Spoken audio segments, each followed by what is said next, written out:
Now you see, Christian rock is so specific that it's, let me put it like this. If you find out the band is Christian, first off, you freak out. And you like them 10 times more than you ever did. Secondly, everything they ever sang is an analogy for God. Like Jars of Clay, the song, the coffee song. Does anybody know this song?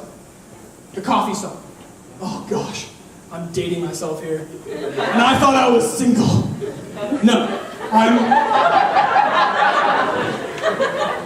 takes the Weber students half an hour to get that one. No, the coffee song, you know, like mid-90s Christian rock, but it's not a Christian song. It's just a song about coffee. But as soon as you find out that Jars of Clay is a Christian band, holy cow, there is an analogy in there somewhere. And I'm going to find it.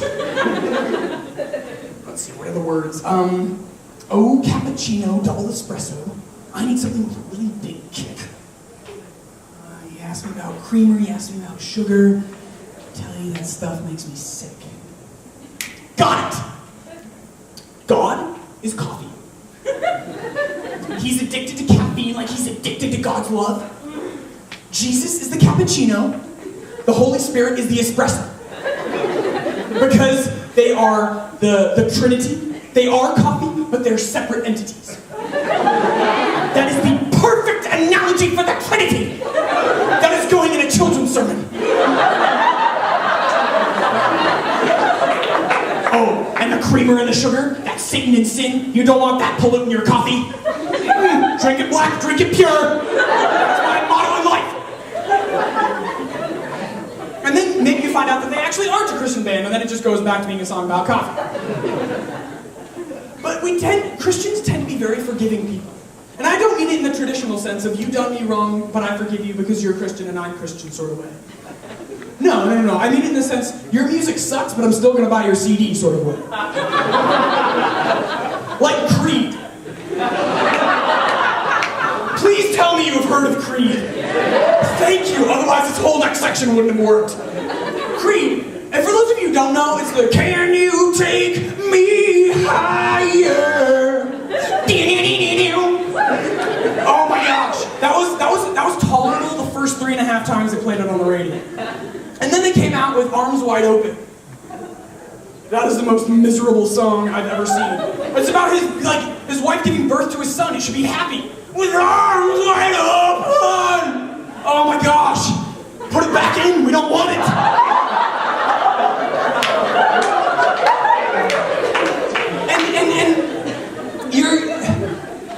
Anytime that song comes on the radio, back in the 90s, when, you're driving around, except you weren't because you were like 4. You're driving around and this song comes on the radio, and so you reach to change the channel, the preset button on the radio, to the only other good station in Spokane. Okay, like the only semi-decent station in Spokane. And you're about to press the button, and your friend in the passenger seat says, "Hey, did you know that Creed is a Christian band?"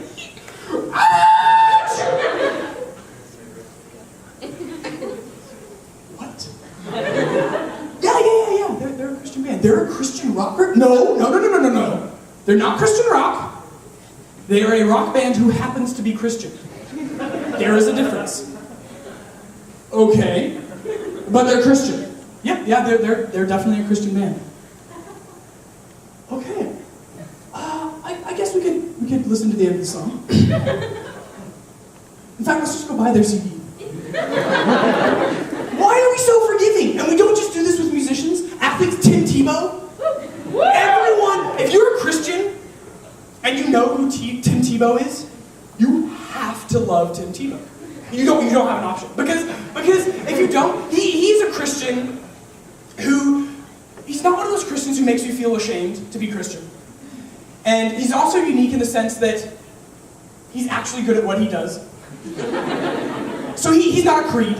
He's not a, I guess we have to put up with it because he's Christian.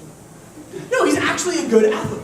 But it's not just famous athletes and celebrities who we go gaga over when we find out they're Christian. Like, our freaking plumber. Oh my gosh, I just found out that my plumber is a Christian. that's great. How did you like go out to coffee with him afterwards, or did it just kind of come out while he was plunging the toilet, or how did you find this out? He's like, no, he's just a good Christian man. Okay, well, great. Did you hang out with him after he came to your house to plumb? Like what? Like, I mean, what prompted this? You know? And because I honestly don't really care if my plumber can quote Psalm 23 to me.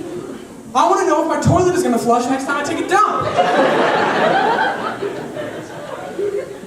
And why do we Christians do this? Is it because we think we're a dying breed? Like, are our numbers suddenly waning? Maybe it's social networking now. Maybe it's because we don't do anything face-to-face anymore. We don't know how to interact with humans without a screen in between us.